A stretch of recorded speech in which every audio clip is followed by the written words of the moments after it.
Nuclear weapons are 1930s physics and 1940s technology. They are the first horse out of the barn of modernity that has made us choose whether we will be the last generation. But there are other weapons that are being designed that are smaller, faster, cheaper, more dangerous. We have to build a legal framework to prohibit these devices from getting out of the barn the way nuclear weapons have. And one of the tools that we need to constrain the building of these devices is morality, that these are simply wrong. We don't have a right to put the future at risk like this, and law. So now I have the privilege of introducing Anton Kamen from the International Committee of the Red Cross, who is deputy head of its delegation to Mexico, to address gaining one of these tools to constrain this threat. Thank you very much, Jonathan. Thank you all for being here. I wanted to stress one aspect that I believe the ICRC, the International Committee of the Red Cross, has been working on. It has been working on several fronts when it comes to nuclear weapons. One of them in terms of humanitarian consequences. I think my colleagues in this panel will elaborate, but just to recall that my organization has like a first-hand experience ever since early September 1945 in Hiroshima, when we tried to evaluate the impact of the first nuclear weapons on hospitals. There was a delegate sent there, Marcel Junot, who wrote a short description in a telegram at the time.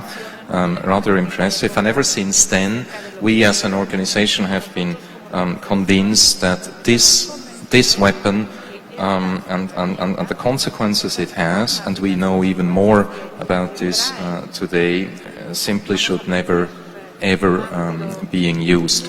Now, we don't only make such a statement as International Red Cross for reasons of morale, as Jonathan mentioned, but we look at that from the viewpoint of the law of war. Some of you, maybe many of you, are lawyers, study law.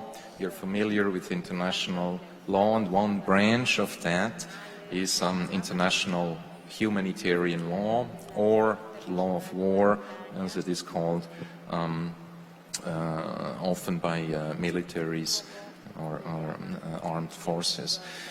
Now, our look at the use of that specific weapon, specifically in the last few years, in the run-up to the building of the weapons ban treaty in 2017, has been, we first looked at it as simply as a matter of law. So we looked at the basic rules of conduct of hostilities, enshrined to a very large extent, codified to a very large extent in an additional protocol of 1977 to the Geneva Conventions of 1949. And so there you have the basic rules, fundamental rules on the legality of how to conduct hostilities. So basically all armed forces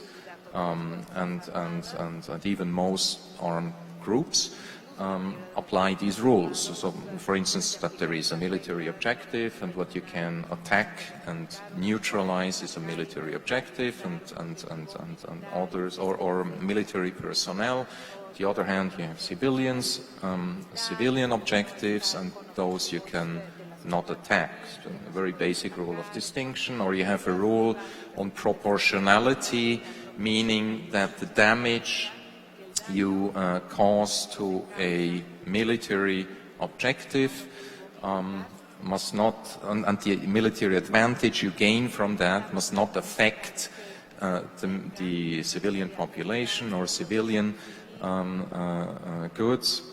Rule of proportionality that accepts, and I know in some circles, especially from a human rights point of view, questionable, but that accepts a certain amount of civilian casualties, but there has to be a proportion. It's a very difficult exercise in practice. So these basic rules, there are also rules protecting the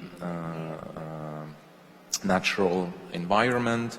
So we looked at these basic rules, and then we compared that to the consequences of nuclear weapons that are firmly established today, and I think there is no argument about the health consequences on the natural environment, consequences on climate. I think my colleague will mention, and however you turn it, and from different angles. So whether you're a lawyer for the International Committee of the Red Cross, or you're a lawyer with armed forces, it's extremely difficult to come up with a legal argument that would let you conclude that actually you can use these weapons complying with these rules. So in part, I think this was also one,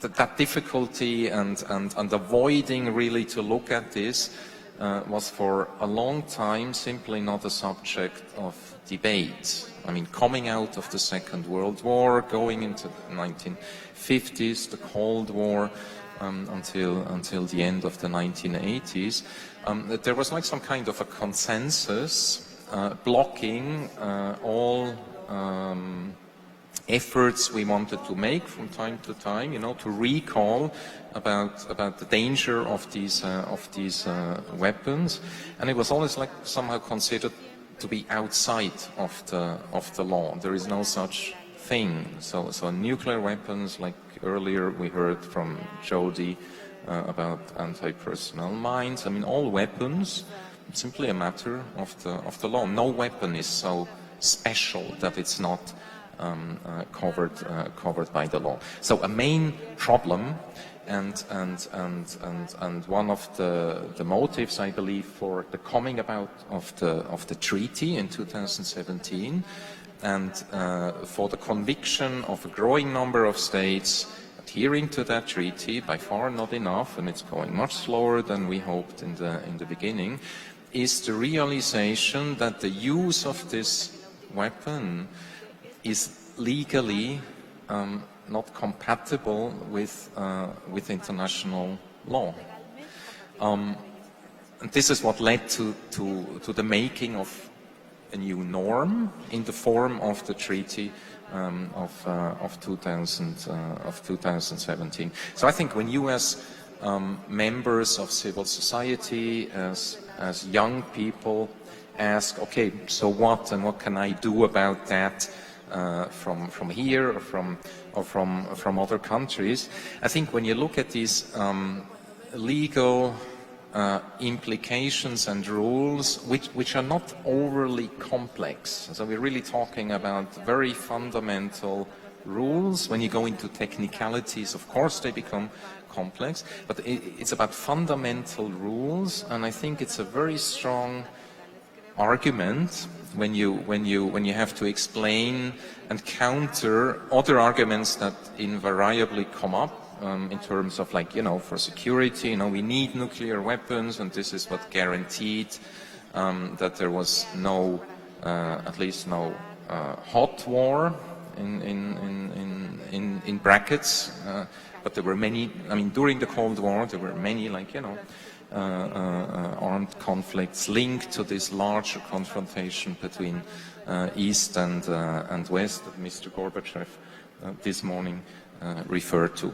I think, I'm not sure, you probably have my 6 minutes, and I thank you for your attention. Thank you, Jonathan.